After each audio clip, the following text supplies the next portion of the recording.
Clint Eastwood, a famous actor and director, woke up early in the morning at his home in Carmel by the Sea.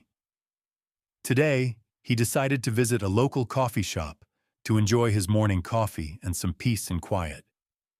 He put on his favorite denim jacket, a hat, and got into his old pickup truck. Arriving at the coffee shop, he ordered a black coffee and sat at a table by the window. His usual surroundings were a quiet town, where everything seemed calm and familiar. But today was a special day. He felt a kind of premonition, as if something was about to change.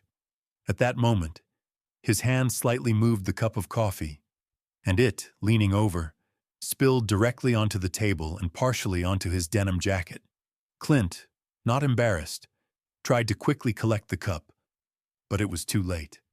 The liquid black substance spilled onto the fabric, leaving black stains behind. Immediately, a young man, the shift supervisor, came over, clearly not in the mood. He looked at the spilled coffee in surprise, then, raising his voice, began to address Clint. "Shame on you, sir. This is the best form for working with clients. Can't you be more careful?"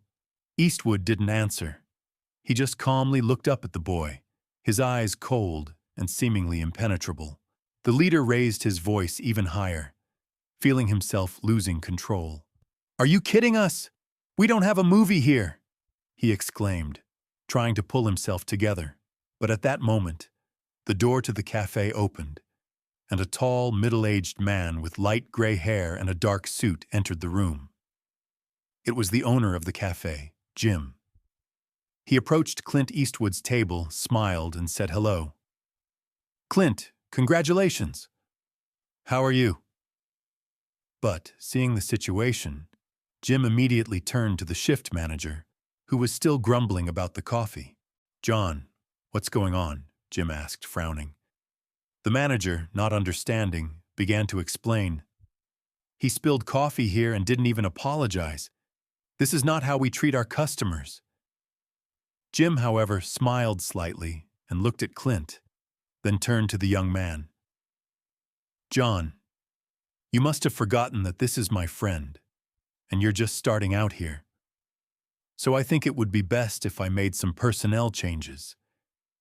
You don't work here anymore." The shift supervisor fell silent, his face turning pale with shock. Are you serious?" he said uncertainly. Jim didn't answer, just nodded towards the exit. "Pack your things and get out. There's no place for your attitude here anymore." Clint Eastwood, watching the scene, did not change his calm expression. He had known Jim for many years, and between them there was a strong friendship, based on respect and mutual understanding. After John left the coffee shop, Jim sat next to Clint. "I'm sorry it happened that way, Clint. That guy just didn't know how to work with people. Sometimes you have to make tough decisions to make things right."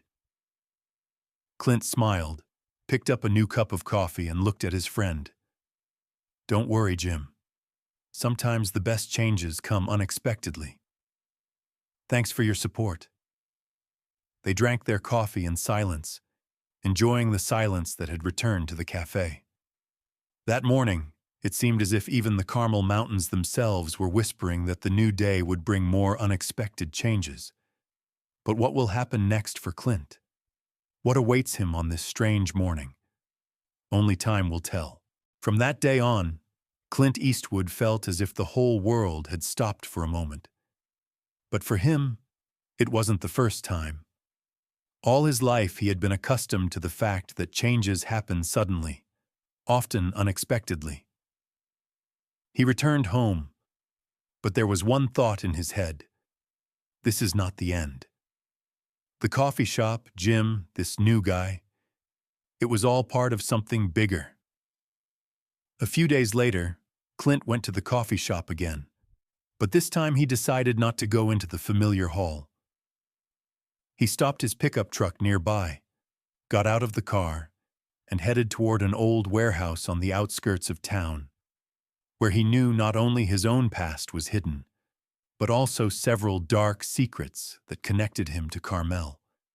As he entered the warehouse, he smelled the old wood, the dust, and the history that every nail on the walls held.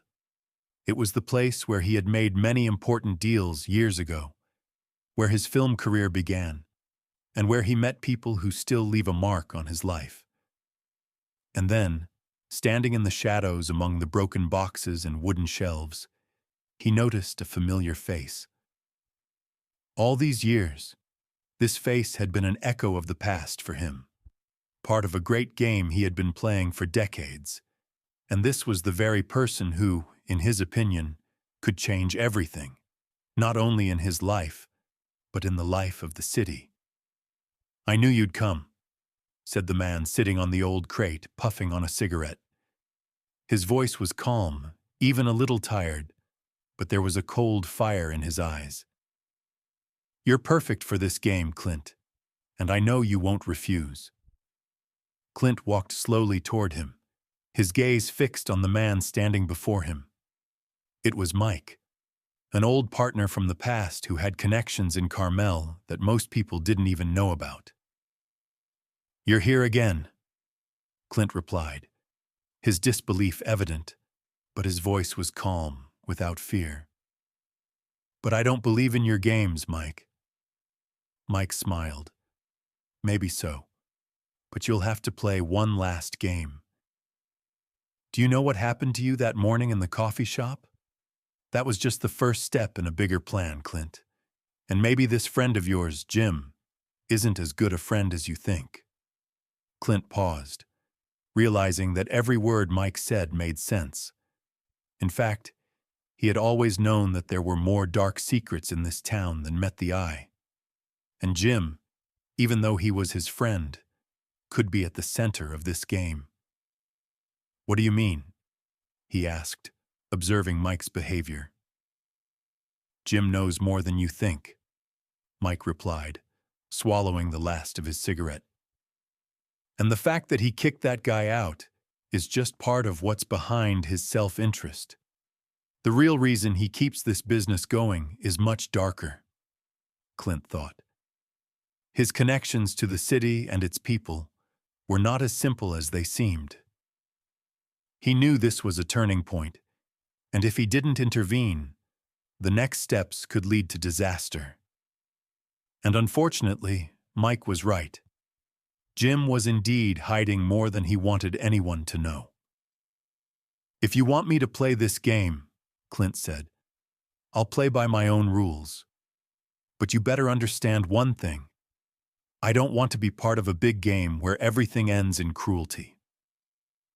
Mike smiled, turning his head to the warehouse entrance, where figures of people Clint had not expected to see in this place were already beginning to appear. "You're already in the game, Clint," Mike replied quietly. "And now you have no choice.